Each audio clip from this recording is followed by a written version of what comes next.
सितारा coaching की इस online कक्षा में आपका स्वागत है। हम पढ़ रहे हैं मारवाड़ का इतिहास। तो इससे पहले की जो कक्षा थी उसमें हमने मेवाड़ के शासक जसवंत सिंह तक का इतिहास पढ़ा था और अब जसवंत सिंह के बाद का इतिहास हम पढ़ेंगे। तो जिस प्रकार जसवंत सिंह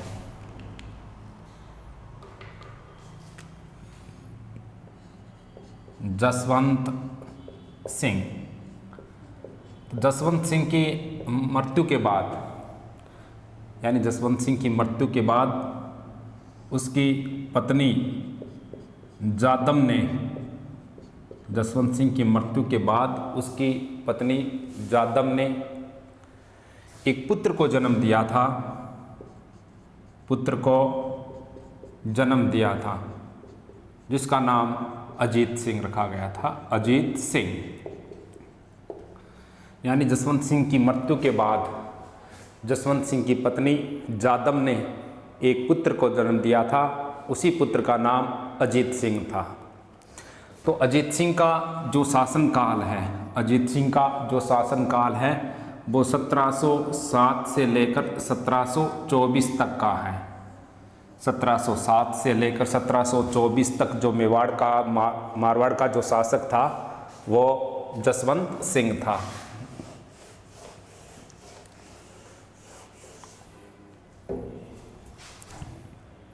अजीत सिंह का शासनकाल 1707 से लेकर 1724 तक है। 1707 से लेकर 1724 तक इनका शासनकाल है। अजीत सिंह के पिता का नाम जसवंत सिंह और उसकी माता का नाम जादम। जसवंत सिंह की मृत्यु के बाद उसकी पत्नी जादम ने एक पुत्र को जन्म दिया था। उसी पुत्र का नाम अजीत सिंह रखा गया था। जो अजीत सिंह का जो जन्म है, अजीत सिंह का जन्म लाहौर में हुआ था। अजीत सिंह का जन्म लाहौर में हुआ था। जब अजीत सिंह का जन्म हुआ था उसी समय दिल्ली का शासक औरंगजेब था। औरंगजेब ने, यानी अजीत सिंह की माता का नाम जादम, इसकी माता का नाम जादम। अब औरंगजेब ने अजीत सिंह और उसकी माता जादम को दिल्ली के नूर महल में कैद कर लिया था। यानी अजीत सिंह और उसकी माँ जादम, इन दोनों को दिल्ली के शासक औरंगजेब ने नूर महल में कैद किया था। अब दुर्गादास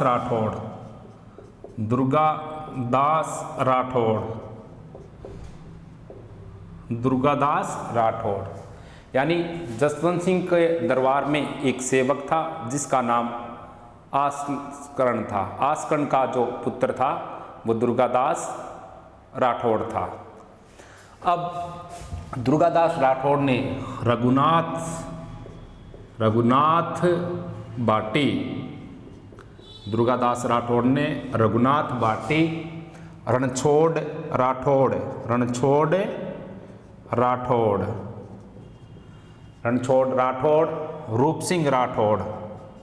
रूप सिंह राठौड़, यानी जब जादम और उसके पुत्र अजीत सिंह को नूर महल में कैद किया गया था तो उसको कैद से छुड़वाने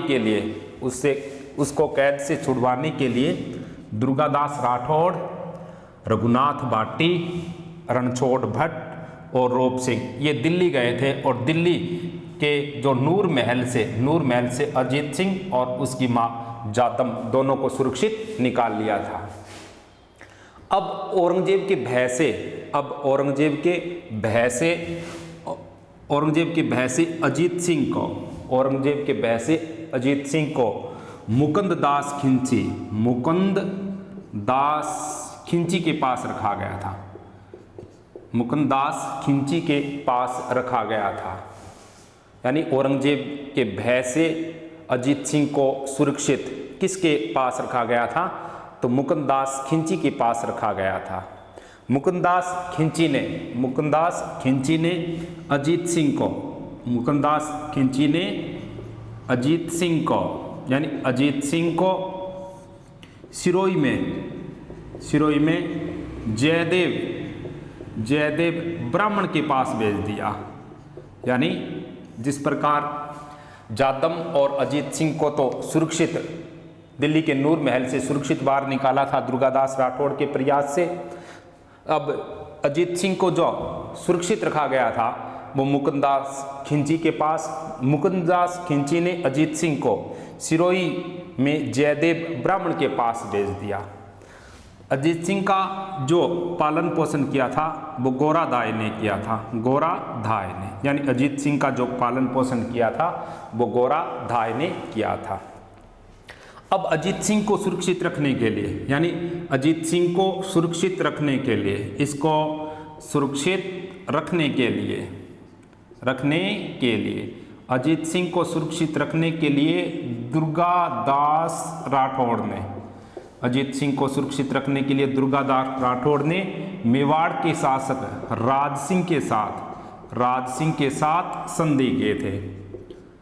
यानी दुर्गादास राठौड़ ने अजीत सिंह को सुरक्षित रखने के लिए मेवाड़ के शासक राज सिंह के साथ संधि किए थे। अब जो राज सिंह के साथ जो संधि किए थे, इसी बात को लेकर औरंगजेब ने अपने पुत्र अकबर द्वितीय को, अकबर सेकंड या अकबर द्वितीय को इस संधि का बहिष्कार, इस संधि का विरोध करने के लिए भेज दिया था। दुर्गादास राठौड़ और राज सिंह के बीच में जो संधि हुई थी अजीत सिंह को सुरक्षित रखने के लिए, इसी बात को लेकर औरंगजेब ने अपने पुत्र अकबर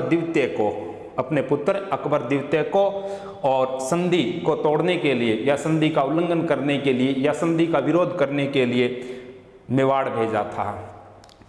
अब इन शासकों ने राजपूत शासक का पद का लोभन देकर और अकबर द्वितीय को अपने पक्ष में कर लिया था।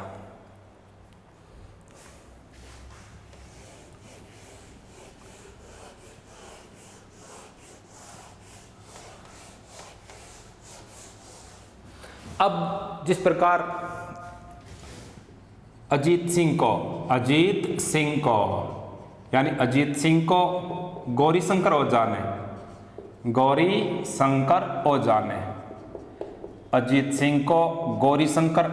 ने कान का कच्चा शासक बताया था। कान का कच्चा शासक है। बहुत अच्छा प्रश्न है परीक्षा की दृष्टि से, एक बार परीक्षा में ये प्रश्न पूछा भी गया है कि कान का कच्चा कौन सा शासक था? तो कान का कच्चा शासक माना गया अजीत सिंह को कान का कच्चा शासक किसने कहा था? इसी तरह का प्रश्न पूछ लिया जाता है। तो गौरीशंकर ओझा के अनुसार कान का कच्चा शासक मारवाड़ का शासक अजीत सिंह था। अब अजीत सिंह ने जोधपुर में जनाना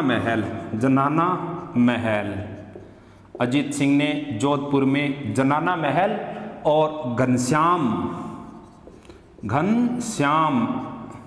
मंदिर का निर्माण करवाया था। तो ये जनाना महल और घनश्याम मंदिर ये दोनों राजस्थान के जोधपुर जिले में है। और जनाना महल का निर्माण भी अजीत सिंह ने करवाया था और घनश्याम मंदिर का निर्माण भी अजीत सिंह ने करवाया था। ये दोनों राजस्थान के जोधपुर जिले में है। उसी प्रकार अजीत सिंह ने अपने शासनकाल में कुछ ग्रंथों की रचना किए थे। जो पहला ग्रंथ था वो था अजीत चरित्र, यानी अजीत चरित्र ग्रंथ की रचना भी अजीत सिंह ने किए थे। इसके बाद में गुण सागर, यानी गुण सागर ग्रंथ की रचना भी अजीत सिंह ने किए थे। इसके बाद में गज उधार, यानी गज उधार ग्रंथ की रचना भी अजीत सिंह ने किए थे। इसके बाद दुर्गा पाठ भाषा, दुर्गा पाठ भाषा। तो जिस प्रकार अजीत चरित्र, गुण सागर, गज उधार और दुर्गा पाठ भाषा, इन ग्रंथों की रचना भी अजीत सिंह ने किए थे। इन ग्रंथों की रचना भी अजीत सिंह ने किए थे। अजीत सिंह की हत्या, यानी अजीत सिंह की हत्या 1724 में अजीत सिंह की हत्या, यानी 1724 में अजीत सिंह की हत्या उसके पुत्र वक्त सिंह ने किए थे। वक्त सिंह, यानी अजीत सिंह की हत्या उसके पुत्र वक्त सिंह ने किए थे। इसी कारण मारवाड़ के इतिहास में दूसरा पितृहंता शासक, नहीं, मारवाड़ के इतिहास में दूसरा पितृहंता शासक वक्त सिंह को माना गया है। जिस प्रकार मारवाड़ के इतिहास में जो प्रथम पितृहंता शासक था वो मालदेव था, और मारवाड़ के इतिहास में दूसरा पितृहंता शासक था वो वक्त सिंह था। क्योंकि मालदेव ने तो अपने पिता राव गंगा की हत्या की थी, और उसके बाद वक्त सिंह ने अपने पिता अजीत सिंह की हत्या किए थे।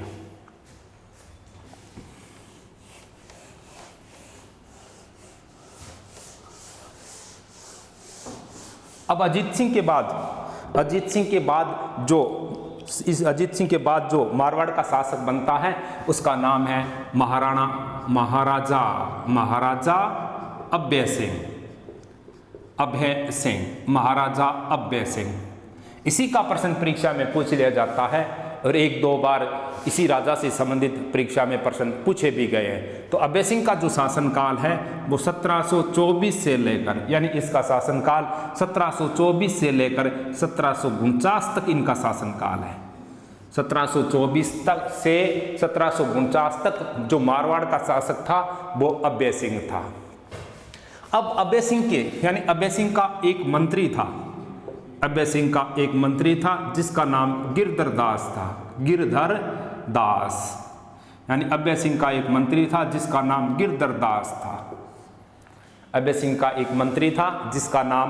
दास था। घटना 1730 की है। 1730 में घटना 1730 की है, और अभय सिंह के शासनकाल की बात है। अभय सिंह के दरबार में एक मंत्री था। 1730 में घटना जोधपुर जिले की है, यानी जोधपुर जिले का एक गांव है जिसका नाम है खेजड़ली। खेजड़ली गांव कौन से जिले में है? तो खेजड़ली गांव राजस्थान के जोधपुर जिले में है। इस खेजड़ली गांव में बिश्नोई समाज के लोग सर्वाधिक निवास करते हैं। बिश्नोई समाज के लोग खेजड़ली गांव में सर्वाधिक निवास करता है। राजस्थान में वन और वन्य जीवों की सुरक्षा के लिए बिश्नोई समाज प्रसिद्ध है। तो महाराजा अभय सिंह ने गिरधर दास को आदेश दिया था 1730 में कि आप जाओ और खेजड़ली गांव में जितने भी खेजड़ी के वृक्ष हैं उनको सबको काट डालो। यानी उन खेजड़ी के वृक्षों को काटने का आदेश अभय सिंह ने दिया था। लेकिन अभय सिंह की सेना के साथ जो मंत्री के रूप में कार्य किया था वो गिरधर दास ने किया था। अब जैसे ही सेना पहुंची खेजड़ली गांव में और वृक्षों को काटने लगे, तो वृक्षों को जब उसने काटना शुरू किया था उसी समय बिश्नोई समाज की एक महिला थी जिसका नाम अमृता देवी बिश्नोई था। अमृता देवी बिश्नोई, यानी उसी समय बिश्नोई समाज की एक महिला थी अमृता देवी बिश्नोई। इसने अभय सिंह की सेना को कहा कि खेजड़ली के वृक्ष को नहीं काटा जा सकता या नहीं काटने देंगे। तब अभय सिंह ने आदेश दिया था गिरधर दास को कि जितने भी, अब अमृता देवी बिश्नोई के नेतृत्व में जोधपुर में खेजड़ली आंदोलन शुरू हुआ था। खेजड़ली आंदोलन कौन से जिले में शुरू हुआ था? तो खेजड़ली आंदोलन जोधपुर जिले में हुआ था। खेजड़ली आंदोलन है, ये चिपको आंदोलन का प्रेरणा स्रोत बना था। तो खेजड़ली आंदोलन शुरू हुआ था। खेजड़ली आंदोलन का जो नेतृत्व किया था वो अमृता देवी बिश्नोई ने किया था। और खेजड़ली आंदोलन में कुल महिला और पुरुषों की संख्या 363 थे। 363 महिला और पुरुषों ने खेजड़ली आंदोलन में भाग लिया था, जिसमें से 69 महिलाएं थी। खेजड़ली आंदोलन में कुल महिलाओं की संख्या कितने थे? 69 थे, जबकि 294 पुरुष थे। 294 पुरुष, 69 महिलाएं और 294 पुरुष थे। अब ये प्रत्येक महिला और पुरुष खेजड़ली के एक एक वृक्ष के साथ लिपट गए और अभय सिंह के आदेश पर गिरधर दास ने सेना को आदेश दिया तो खेजड़ली वृक्ष के साथ ही इन लिपटे हुए महिला और पुरुषों को भी काट डाला था।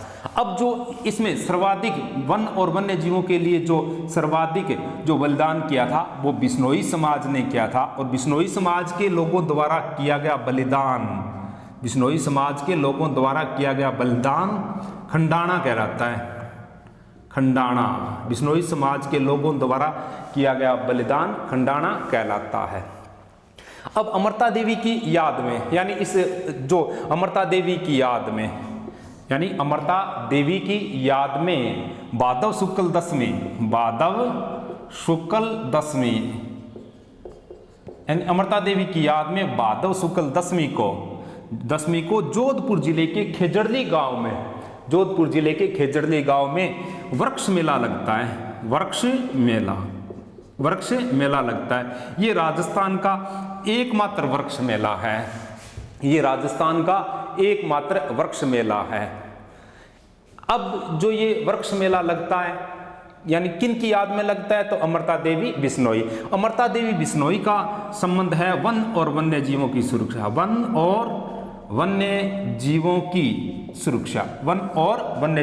सुरक्षा।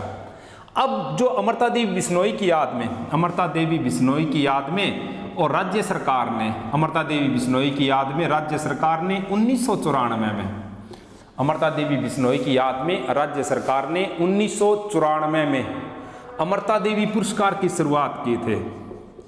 अमृता देवी पुरस्कार की शुरुआत किए थे। तो अब ये प्रश्न परीक्षा में इन्हीं का आ जाता है कि राजस्थान की उस महिला को नाम बताओ जिसने खेजड़ली वृक्ष आंदोलन का नेतृत्व किया था, तो अमृता देवी बिश्नोई। सेकंड प्रश्न इसका महत्वपूर्ण ये है कि राजस्थान के कौन से स्थान पर एकमात्र वृक्ष मेला लगता है? तो एकमात्र वृक्ष मेला जोधपुर जिले के खेजड़ली गांव में लगता है। अब ये प्रश्न पूछ लिया जाता है कि अमृता देवी बिश्नोई पुरस्कार का संबंध किससे है? तो अमृता देवी बिश्नोई पुरस्कार का संबंध वन और वन्य जीवों की सुरक्षा के लिए है।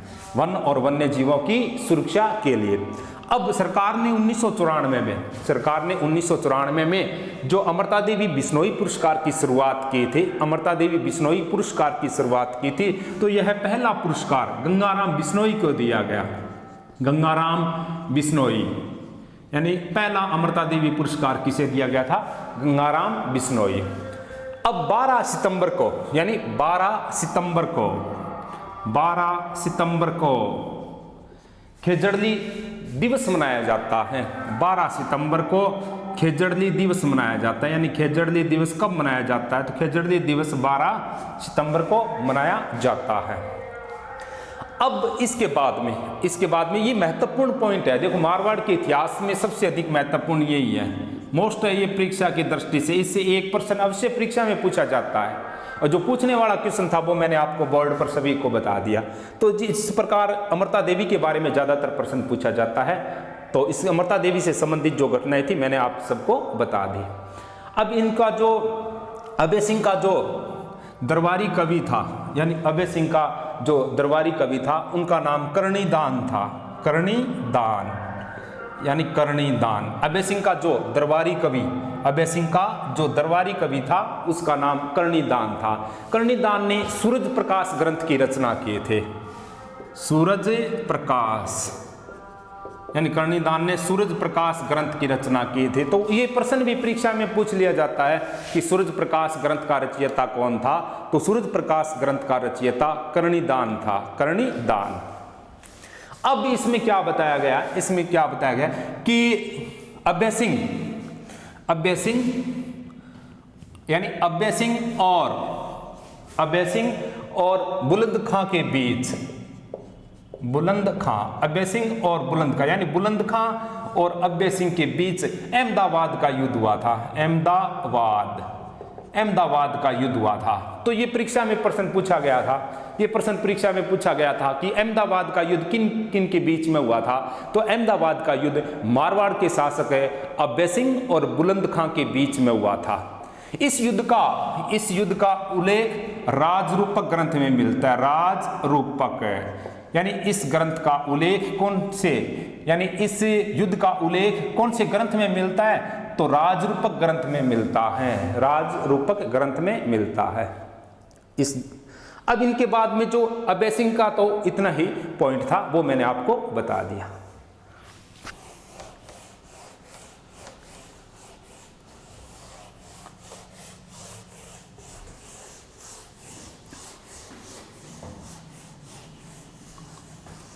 अब अभय सिंह के बाद में जो शासक बनता है वो राम सिंह बनता है, राम सिंह।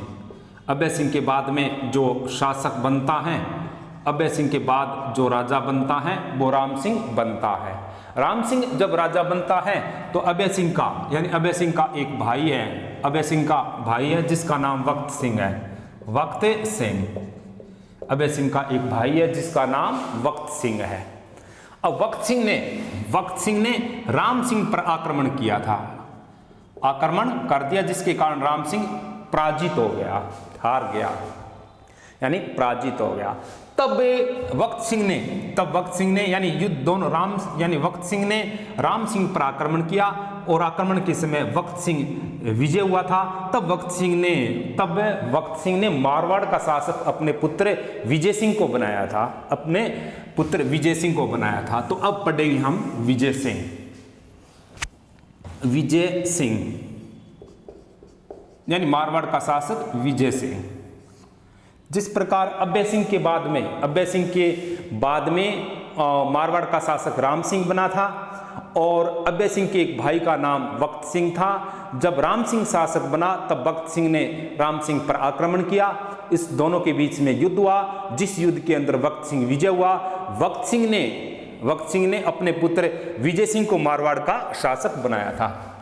विजय सिंह ने सबसे पहले जोधपुर में विजयशाही सिक्के चलाए थे।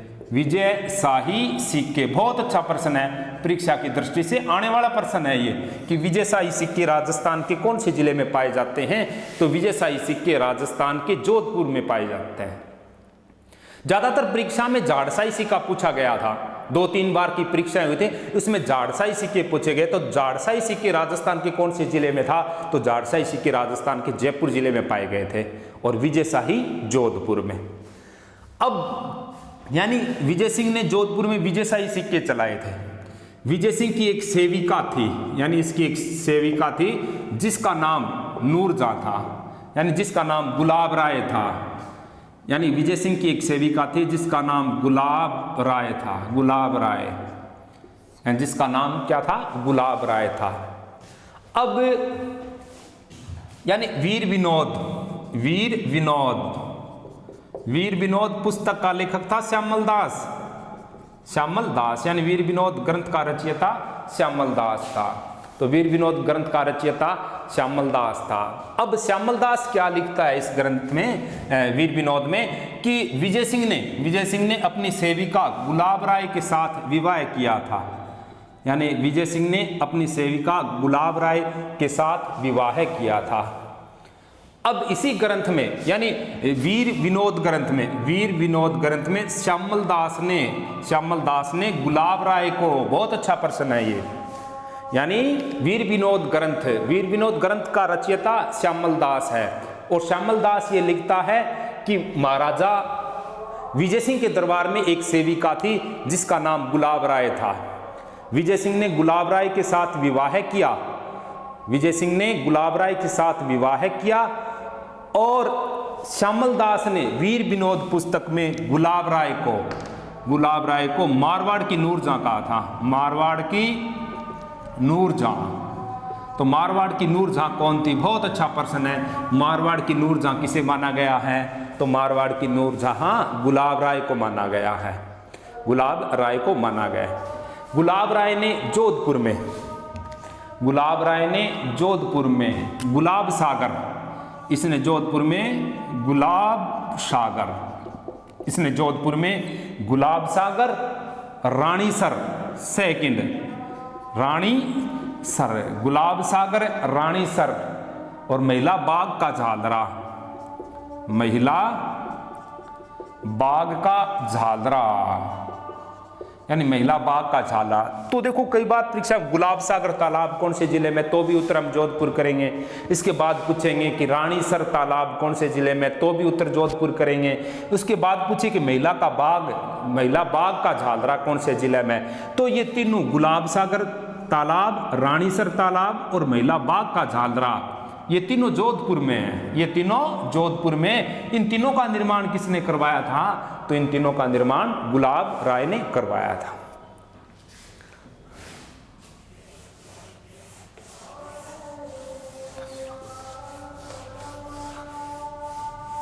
अब क्या हुआ देखो आगे इसके बाद में, यानी विजय सिंह के बाद जो मारवाड़ का शासक बनता है उसका नाम है मान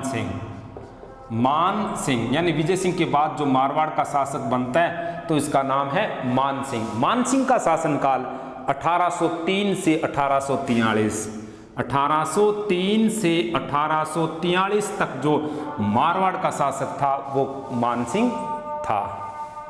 सबसे पहले मान सिंह ने ये नाथ संप्रदाय का अनुयायी था, नाथ संप्रदाय का अनुयायी, यानी नाथ संप्रदाय का अनुयायी था मान सिंह। मान सिंह के गुरु का नाम, यानी मान सिंह के गुरु का नाम आयस,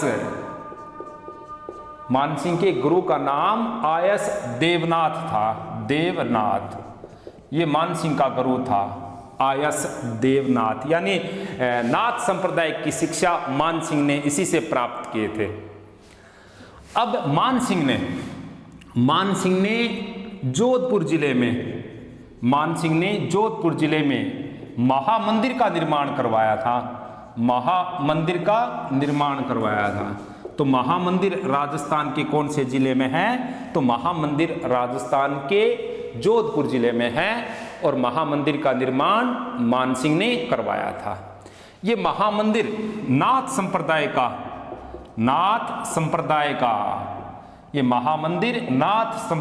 का सबसे बड़ा केंद्र है, यानी नाथ संप्रदाय का सबसे बड़ा केंद्र कौन सा है? तो नाथ संप्रदाय का सबसे बड़ा केंद्र महामंदिर जोधपुर है। इसके बाद यानी मान सिंह का जो दरबारी कवि था, इसका दरबारी कवि, यानी मान सिंह का दरबारी कवि बांकीदास था, मान सिंह का दरबारी कवि था वो बांकीदास था।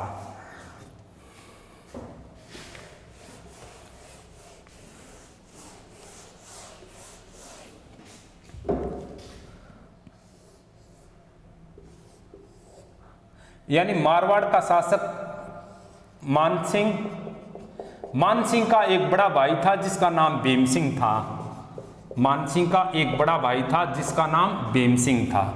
ये मेवाड़ और मेवाड़ का शासक भीम सिंह था, यानी मेवाड़ का शासक है, यानी मेवाड़ का शासक भी भीम सिंह था और जोधपुर का शासक ही भीम सिंह था। अब जो मेवाड़ का शासक भीम सिंह था, इसकी एक पुत्री थी जिसका नाम कृष्णा कुमारी था। ये जयपुर का शासक जगत सिंह सेकंड था, जयपुर का शासक जगत सिंह सेकंड। अब क्या काम हुआ कि मेवाड़ के शासक भीम सिंह ने अपनी पुत्री कृष्णा कुमारी की सगाई मारवाड़ के शासक भीम सिंह के साथ किए थे। यानी भीम सिंह एक मेवाड़ में जो सिसोदिया वंश था उसी में एक राजा हुआ था, उसी का नाम भीम सिंह था, और एक मारवाड़ में राजा हुआ था उसी का नाम भीमसिंह था। दोनों का शासनकाल भी समान था। अब मारवाड़ मेवाड़ के शासक भीमसिंह की एक पुत्री थी जिसका नाम कृष्णा कुमारी था। कृष्णा कुमारी की सगाई मारवाड़ के शासक भीमसिंह के साथ हुए थे। अब सगाई के बाद और भीमसिंह की मृत्यु हो गई। तब भीमसिंह के छोटे भाई मान सिंह ने कृष्णा कुमारी के साथ अपना विवाह करने का आदेश जारी किया था कि मारवाड़ में अभी तक मारवाड़ के शासक अभी तक जीवित हैं, इसलिए आप मारवाड़ के शासकों को छोड़कर, यानी मारवाड़ के आपकी अगर शादी होगी तो मारवाड़ के शासकों के साथ होगी, अन्यथा आपकी शादी नहीं होगी। अब क्या काम हुआ कि कृष्णा कुमारी ने जयपुर के जगत सिंह कृष्णा कुमारी ने जयपुर के शासक जगत सिंह सेकंड के साथ इसने अपनी शादी करवा ले थे। जब इस बात का पता मारवाड़ के शासक मान सिंह को चला था, तब मान सिंह ने जयपुर के शासक जगत सिंह पर आक्रमण किया था। तब मान सिंह ने जयपुर के शासक जगत सिंह पर आक्रमण किया था। तो मान सिंह प्लस जगत सिंह इन दोनों के बीच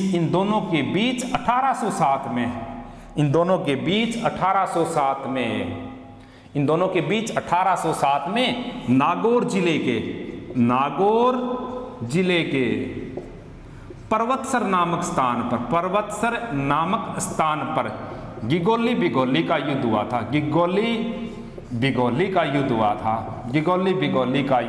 तो परीक्षा में पूछ लिया जाता है कि गिगोली बिगोली का मैदान राजस्थान के कौन से जिले में है? तो गिगोली बिगोली का मैदान राजस्थान के नागौर जिले में है। नागौर जिले के यानी पर्वतसर नामक स्थान पर गिगोली बिगोली का युद्ध मान सिंह और जगत सिंह के बीच 1807 में हुआ था। यानी गिगोली बिगोली के युद्ध का प्रमुख कारण मेवाड़ की राजकुमारी कृष्णा कुमारी थी। इस युद्ध में जयपुर के शासक जगत सिंह की विजय हुई थी इस युद्ध में, यानी गिगोली बिगोली के युद्ध में जगत सिंह की विजय हुई थी।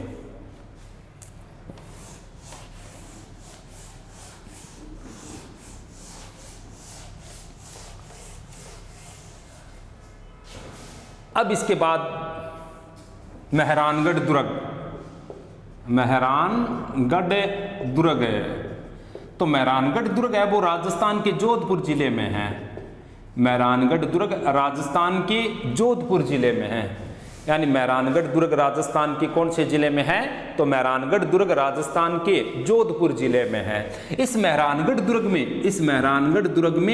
मान सिंह ने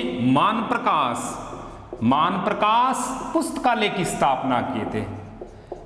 यानी मान प्रकाश पुस्तकालय की स्थापना किए थे। तो यानी परीक्षा में पूछ लिया जाता है कि मान प्रकाश पुस्तकालय राजस्थान के कौन से जिले में है? तो मान प्रकाश पुस्तकालय राजस्थान के जोधपुर जिले में है। और मान प्रकाश पुस्तकालय कौन से दुर्ग में है? तो मान प्रकाश पुस्तकालय जोधपुर के मेहरानगढ़ दुर्ग में है। मान प्रकाश पुस्तकालय किसने बनवाया था? तो मारवाड़ के शासक मान सिंह ने बनवाया। अब 1818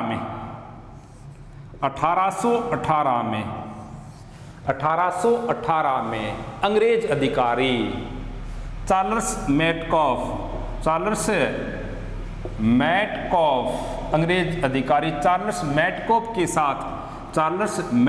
के साथ मान सिंह ने संधि कर ले थे। यानी मान सिंह ने संधि कर ली थी। बहुत अच्छा प्रश्न है ये परीक्षा की दृष्टि से कि जोधपुर के उस राजा का नाम बताइए, मारवाड़ के उस राजा का नाम बताइए जिसने अंग्रेजों की सबसे पहले अधीनता स्वीकार की थी या अंग्रेजों के साथ सबसे पहले संधि की थी। वो राजा कौन था? तो वो राजा मान सिंह था। मान सिंह को इतिहास में सन्यासी शासक कहा गया है। सन्यासी शासक यानी क्योंकि ये नाथ संप्रदाय का अनुयायी था इसलिए इसे सन्यासी राजा बताया गया है।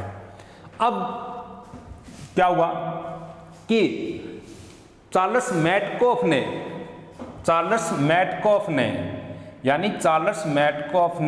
राजपूत राजपूत राजाओं का, चार्ल्स मेटकॉफ ने राजपूत राजाओं का एक परिसंघ बना दिया था, यानी इसने एक संघ बना दिया था राजपूत राजाओं का। तो ये भी प्रश्न परीक्षा में आया है कि किन के प्रयासों से राजपूत राजाओं का संघ बना था। तो चार्ल्स मेटकॉफ के प्रयास से राजपूत राजाओं का एक ही संघ बना था।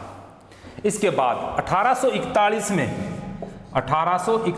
में और मान सिंह ने 1841 में मान सिंह ने जोधपुर में 1841 में मान सिंह ने जोधपुर में त्याग प्रथा पर रोक लगाई थी। त्याग प्रथा पर रोक लगाई थी त्याग प्रथा। बहुत अच्छा प्रश्न है, ये प्रश्न भी परीक्षा में पूछा गया था कि त्याग प्रथा का संबंध किससे है। तो त्याग प्रथा का संबंध क्षत्रिय समाज से है, क्षत्रिय समाज से संबंधित है त्याग प्रथा।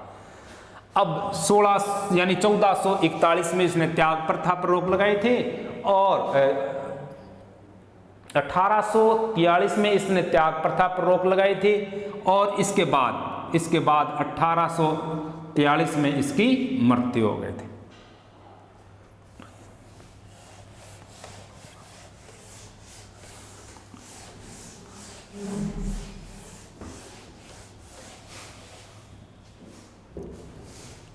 धन्यवाद, आगे मिलेंगे नेक्स्ट क्लास में।